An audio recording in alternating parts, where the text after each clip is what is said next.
அனைத்து இந்திய அண்ணா திராவிட முன்னேற்ற கழக சட்டமன்ற உறுப்பினர் அவரை பார்க்கறதுக்காக உடல்நல விசாரிக்கிறதுக்காக வந்தேன்.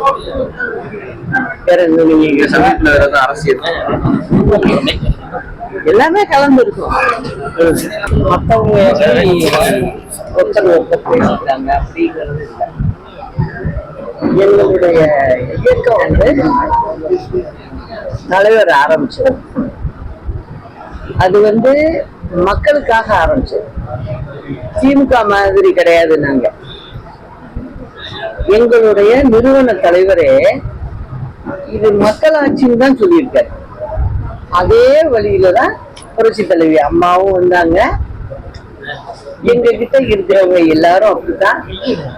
நானும் அதே வழியில தான் இருக்கேன். அதனால நல்ல ஒரு ஆட்சியை 26ல நாங்க கொடுப்போம். அது மக்கள் ஆட்சியா இருக்கும்.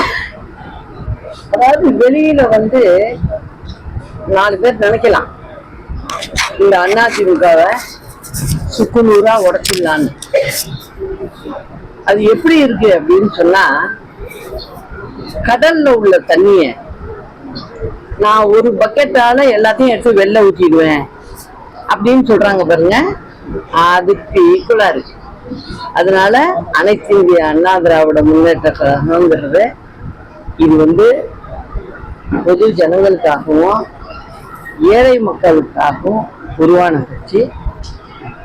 அதனால 26ல எல்லோரும் ஒன்றிணைந்து நல்லபடியா ஆட்சியை அமைச்சு தலைவர் அம்மா வழியில நல்லபடியா நடத்துவோம்.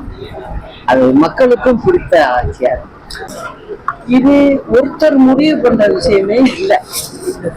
எங்களுடைய சட்டத்திட்ட விதிகள் படி எங்களுடைய அடிமட்ட தொண்டன் என்ன முடிவு பண்றாங்களோ அதுதான் இந்த கட்சியினுடைய பைலா படி சட்டத்திட்ட விதிபடி நடக்கும்.